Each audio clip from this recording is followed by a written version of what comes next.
एवं अधिकारिता विभाग एवं निदेशक अभिलेखागार विभाग के पद पर कार्यरत हूँ। मैं माह मई 2018 से अभी तक चंडीगढ़ में सेक्टर 6 में यूटी गेस्ट हाउस के कमरा नंबर 311 में किराए पर रहती हूँ। मैंने वर्ष 2019 में श्री सुनील के गुलाटी एवं चंडीगढ़ पुलिस के कुछ अधिकारियों के विरुद्ध माननीय चंडीगढ़ सीजेएम न्यायालय में केस संख्या 3573 ऑफ 2019 दर्ज करवा रखा है।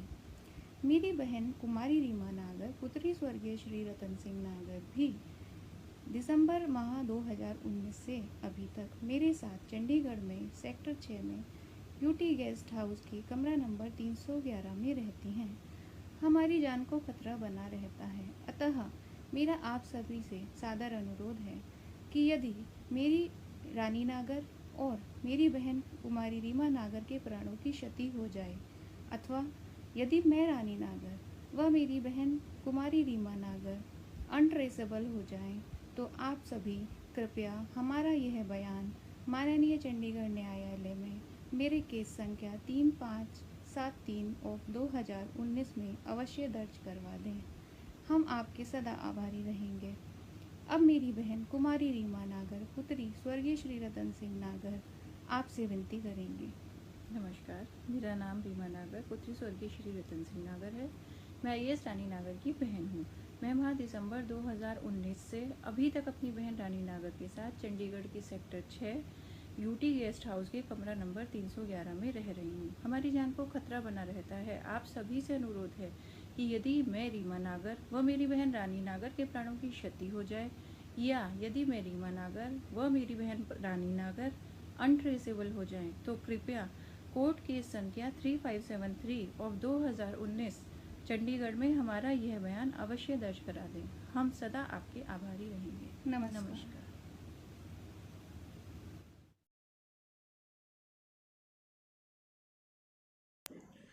विषय पहला है रानी नागर,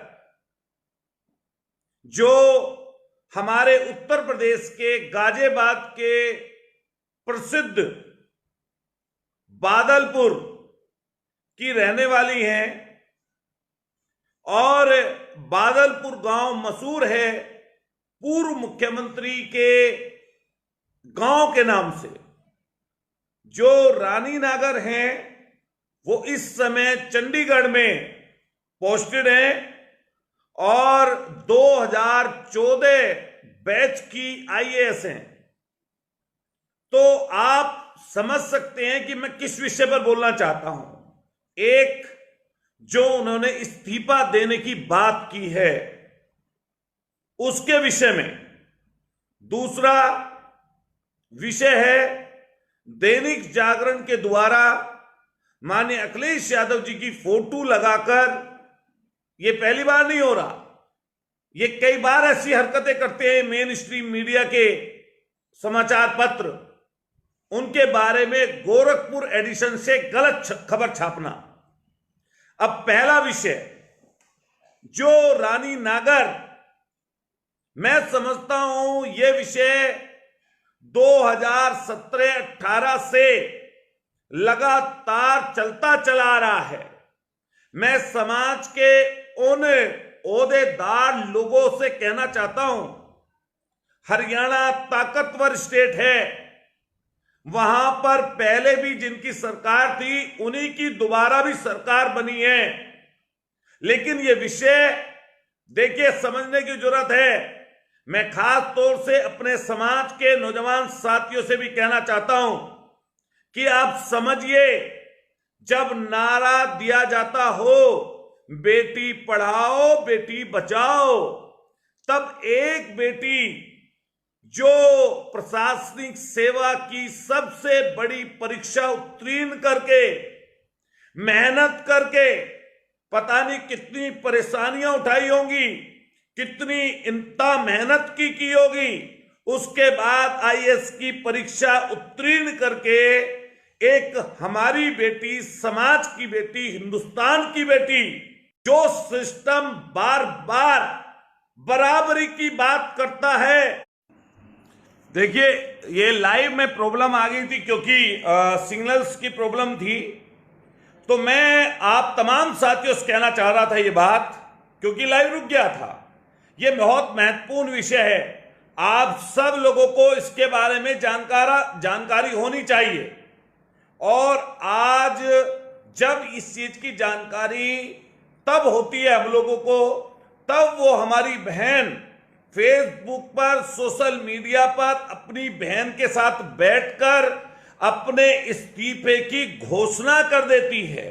सोचिए, वो बहन जो सबसे बड़ी प्रशासनिक ओहदे वाली कुर्सी पर है, जब उसके साथ इतनी बड़ी दिक्कत हो सकती है, तो इस सिस्टम के सामने आम आदमी या आम बेटी या नॉर्मल इंसान किस तरीके से लाचार और बेबस होता होगा।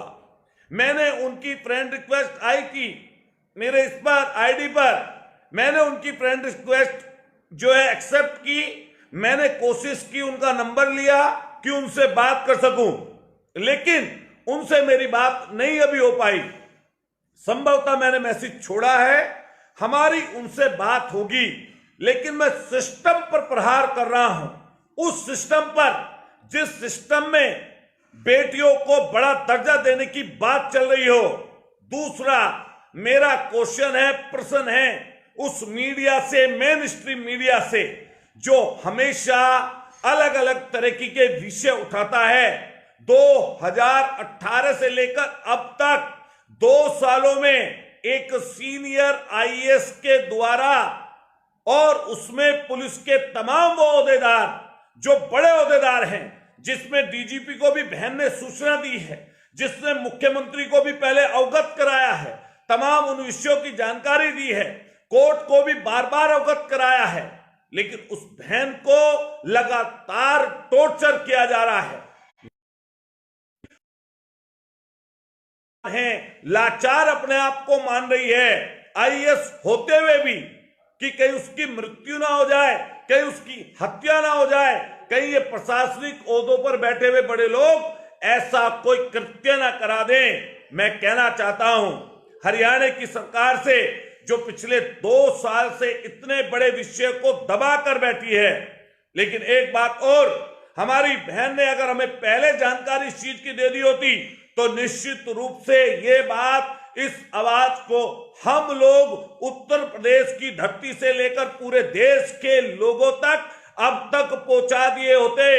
और कल से लेकर आज तक इस चीज को आप मान लीजिए, हजारों नहीं लाखों लोगों तक ये बात पहुंच चुकी है। हमारी आवाज अगर बहन सुन रही हो, तो हम उन्हें बताना चाहते हैं कि आपको इस्तीफा देने की कोई जरूरत नहीं है, कोई मतलब नहीं है परीक्षा, आपको इतनी बड़ी परीक्षा पास करके, इतनी बड़ी मुश्किल से समाज में कुछ लोग आईएएस हैं, परेशानी और दिक्कतों के बाद पहुंचते हैं वहां तक, और आप अगर इस्तीफा दे देंगी तो बहुत सारी लड़कियों की, बहनों की, समाज के आने वाले तबके की जो है आस टूट जाएगी। इसलिए आप अपनी हिम्मत को बढ़ाकर रखिए, और आप लोगों को निश्चित रूप से समाज की तरफ से, देश की तरफ से, लोगों की तरफ से ताकत मिलेगी। हम अपनी तरफ से कहना चाहते हैं कि अगर वहां पर रहने वाले किसी व्यक्ति ने या किसी प्रशासनिक ओहदे पर बैठे हुए व्यक्ति ने अगर इस तरह का आने वाले समय पर गलत कृत्य किया, तो उसको इसका निश्चित रूप से इसका खामियाजा भुगतना पड़ेगा। हम हरियाणा सरकार को, वहां पर बैठे हुए बड़े प्रशासनिक ओहदों पर बैठे हुए लोगों को, खास तौर से उस आईएएस को चेतावनी देना चाहते हैं कि इस तरह के गलत कृत्यों में शामिल ना हो। पूरा समाज, तमाम लोग एकजुट हो गए हैं। कल से सोशल मीडिया पर आवाज बन के निकली है। जिन जिन लोगों तक ये बात जाए, दूर तक इस बात को नौजवान साथियों पहुंचाइए, अपना समर्थन जाहिर कीजिए। हरियाणा के मुख्यमंत्री तक, देश के प्रधानमंत्री तक जो लोग नारा देते हैं बेटी बचाओ बेटी पढ़ाओ, वो अपने आईएएस की रक्षा नहीं कर सकते। 2 साल से वो बेटी आईएएस एक आईएएस थानों के चक्कर लगा रही है, डीजीपी को चिट्ठी लिखती है, डीसीपी को चिट्ठी लिखती है, कमिश्नर को सूचित करती है, थाना अध्यक्ष को सूचित करती है, लेकिन सारा का सारा सिस्टम उस बेटी को लाचार और बेबस कर देता है कि वो अपना इस्तीफा दे दे, लेकिन इस्तीफा वो बिल्कुल नहीं देगी।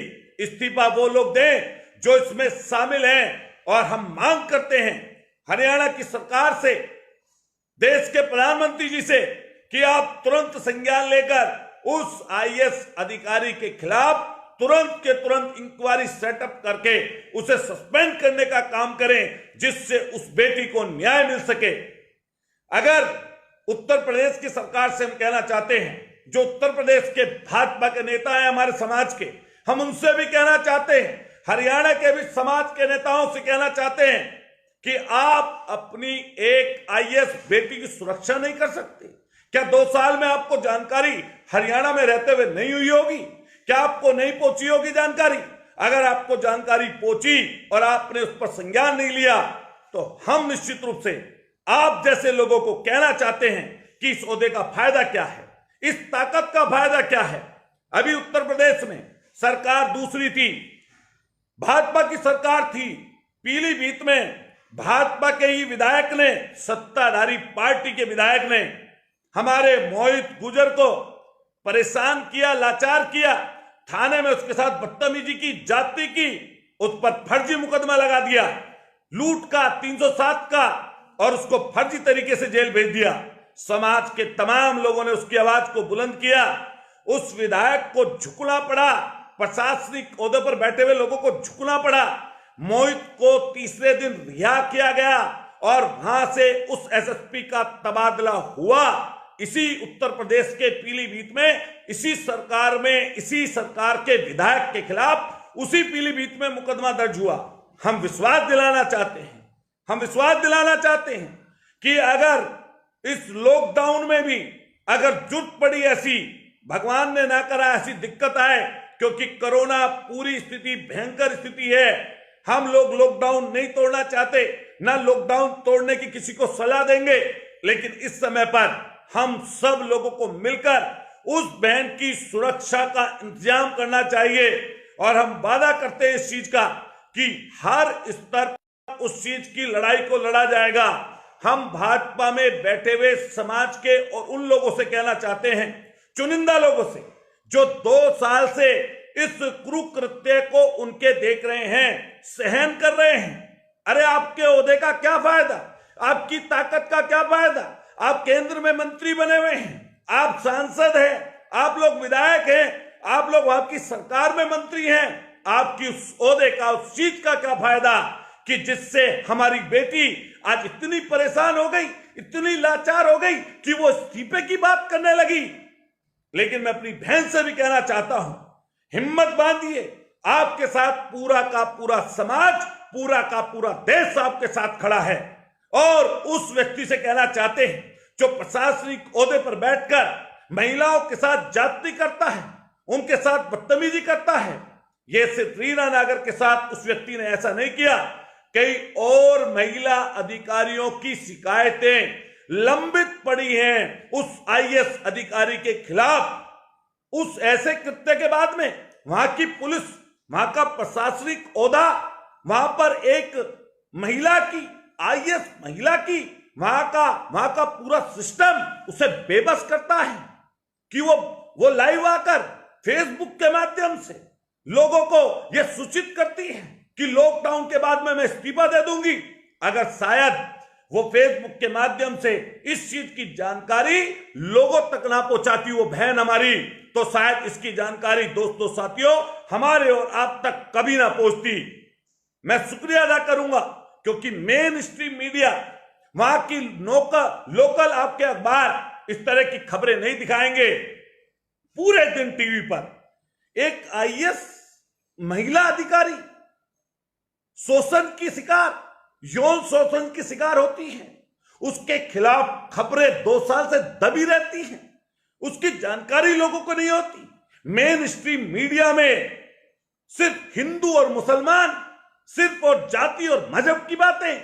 आप सोच के देखिए, एक आईएएस महिला जिसने यौन उत्पीड़न की शिकायत किसी आईएएस वरिष्ठ आईएएस अधिकारी के खिलाफ कर रखी हो, वो अपनी जान की भीख मांग रही हो, वो अपनी जान को खतरा बता रही हो, लगातार उसके खिलाफ चीजें सिस्टम से खराब की जा रही हो, थाने में उसको परेशान किया जा रहा हो, प्रशासनिक ओहदों पर बैठे हुए लोग परेशान उसको कर रहे हो, तो सोच के देखिए सिस्टम कितना नकारा वहां का होगा। और नेता जो बैठे हैं, अरे भाई किस चीज के लिए बने हो तुम? अगर इस बात को उठा नहीं सकते, अगर उसकी मदद नहीं कर सकते, अगर उत्तर प्रदेश में हमारी सरकार होती, मैं फिर कहना चाहता हूं, सुन रहे हो तो सुन लें, हमारी सरकार होती तो ऑन डेपुटेशन उस बहन को तत्काल हम लोग उत्तर प्रदेश में अब तक बुला लिए होते, 2 दिन के अंदर, 3 दिन के अंदर। आज मैं कहना चाहता हूं, अगर हरियाणा में वो बहन सुरक्षित नहीं रह सकती तो उत्तर प्रदेश में बैठे हुए लोगों को सोचना चाहिए, जो ओहदों पर बैठे हैं, मंत्री हैं, कि उत्तर प्रदेश की सरकार से कहें दखल उसमें डाले। मैंने भी माननीय अखिलेश यादव जी से रिक्वेस्ट उनको भेजी है, कल सुबह वार्ता करूंगा इस विषय में कि आप हरियाणा की सरकार से प्लीज बात करिए और बताइए कि हमारे उत्तर प्रदेश की रहने वाली वो बेटी जो आईएएस की परीक्षा उत्तीर्ण करके वहां पर रह रही है, उसका उत्पीड़न हो रहा है, उसे परेशान किया जा रहा है, जिससे इस्तीफे जैसी नौबत पहुंच गई है, उसके खिलाफ, उनके खिलाफ कार्रवाई होनी चाहिए।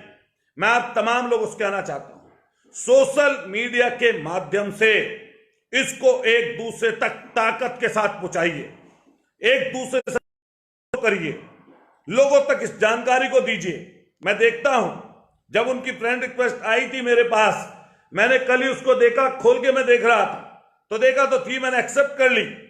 मैंने उनको फोन से उनसे संपर्क करने की कोशिश की, मैसेज छोड़ दिया, लेकिन उनसे बात नहीं हो पाई। मैं आप तमाम लोगों से कहना चाहता हूं,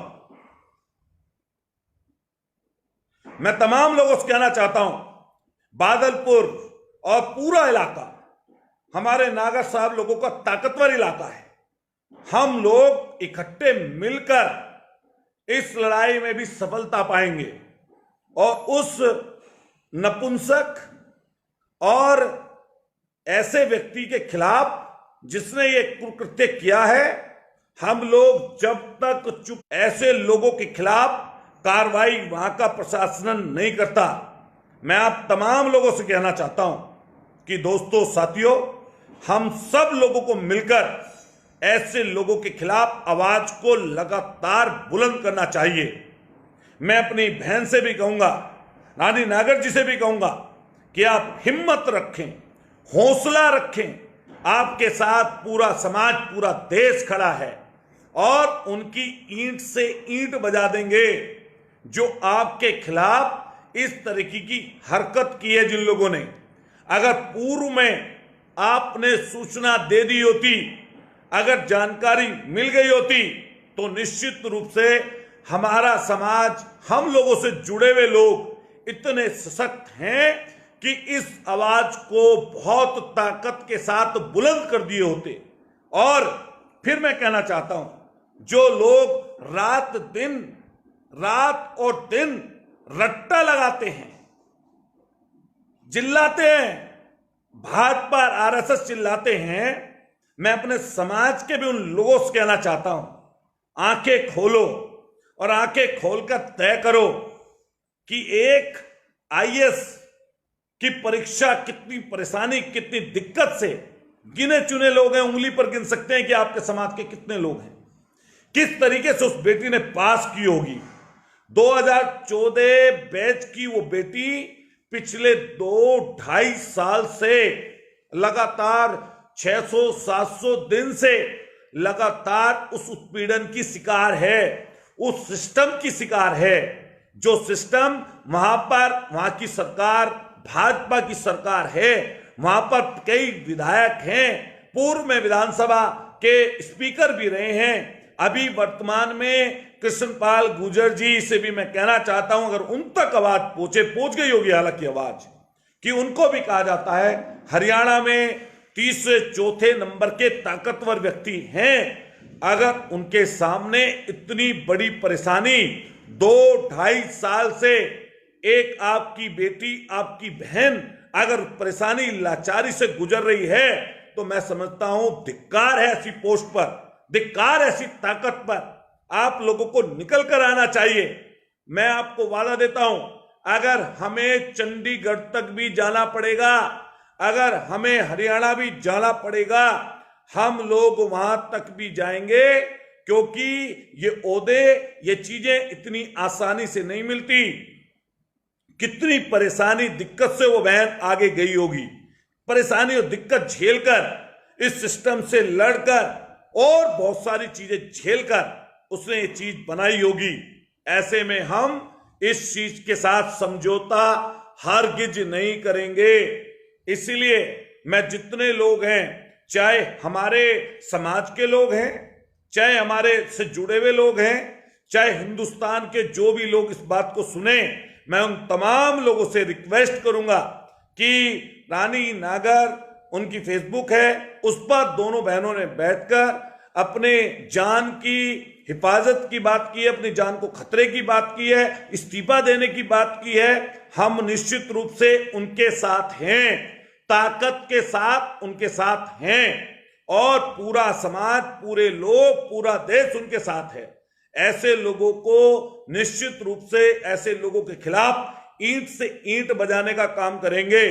और सुन ले, हरियाणा की खट्टर सरकार और उसमें बैठे हुए लोग, कि हम लोग अगर बहन पर आंच आई, अगर इस्तीफे की नौबत आई, अगर उनकी जान को कोई दिक्कत हुई, इसकी पूरी जिम्मेदारी हरियाणा की सरकार की, उस सीनियर आईएएस अधिकारी की और उन लोगों की होगी जो वहां पर प्रशासनिक ओहदों पर बैठे हैं।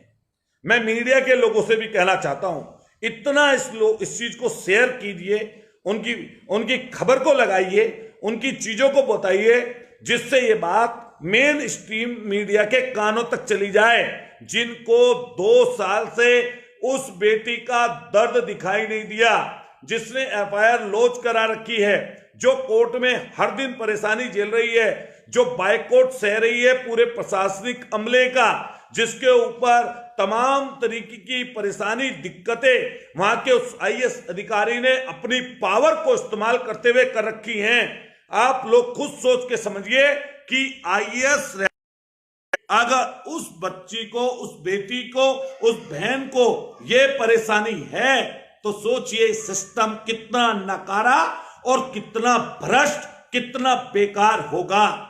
शर्म नहीं आती जो लोग नारा देते हैं बेटी बचाओ बेटी पढ़ाओ का, और वहां पर एक आईएएस बेटी के साथ इतनी जाति, इतनी परेशानी, इतनी जिल्लत, जो अपनी जान को, जिसकी जान को खुद को जोखिम हो।